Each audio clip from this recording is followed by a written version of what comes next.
And so we've come to our final chapter of these stories by Christopher Awdry, and our last story is called Centenary. One day in early summer, the Fat Controller called a meeting of the engines. "You have all heard," he announced, "of the thin clergyman." "Isn't he the one who wrote stories about us?" ventured Thomas. "Well, John Thomas," agreed the Fat Controller.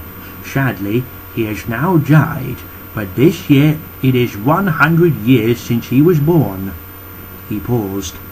"To mark this auspicious occasion," he went on. "What's suspicious?" squeaked Percy, and then hoped the Fat Controller hadn't heard him. But he had.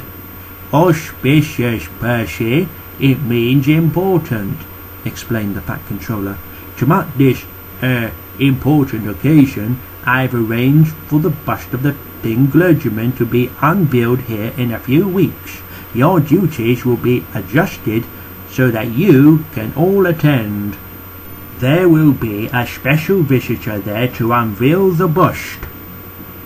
Some time later, the Fat Controller spoke to James. "I have an important job for you," he said.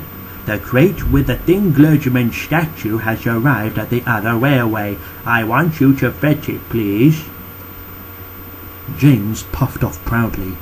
He felt even prouder when he began the journey back to the big station with the crate safely on the truck. But just as James has passed through Henry's tunnel, there was a rumble and an enormous crash.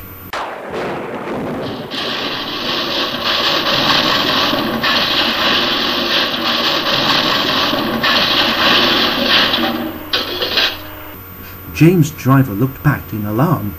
Part of the tunnel had collapsed behind them. The railway to the outside world was completely cut off. James stopped at the next signal box, and his driver told the signalman what had happened. Later, the Fat Controller sent Donald, Douglas and Henry to help repair the tunnel. But until it was mended, no trains could reach the other railway from the island of Sodor.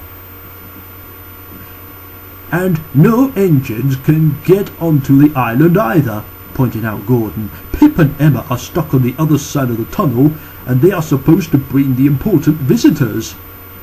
On Thomas's branch line, the engines were worried too. "We've got all jobs to do on the day," said Thomas, "but what if no one can get here?" "Don't worry," soothed his driver. "Bertie and his friends are meeting all the trains on the other railway and bringing the passengers over." The Fat Controller gave orders to carry on as usual, but Gordon's trains to the other railway had to stop at the work station. Bertie brought in passengers, but Gordon complained that it wasn't the same. Meanwhile, Percy had a smaller problem.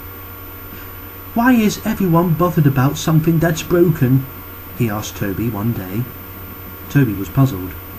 "Broken?" he asked. "What do you mean, broken?" "Well," exclaimed Percy, "the Fat Controller said it was bust." "What's bust?"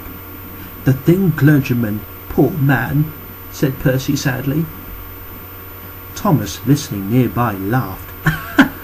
"The thin clergyman isn't broken," he chuckled. "A bust is a sort of statue, just the head and shoulders of the person."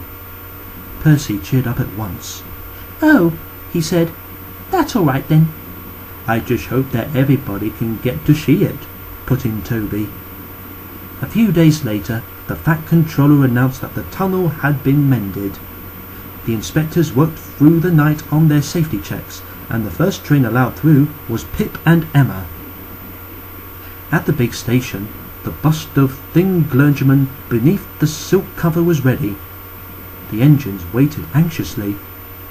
At last, Pip and Emma arrived, and the first person off the train was a prince. The Fat Controller greeted him, and after a short speech, the prince pulled a cord. The silk cover fell to the ground, revealing the perfect likeness of the thin clergyman. "My appearance," said the prince, "read stories about your railway to me as a child. There will never be anything like it anywhere."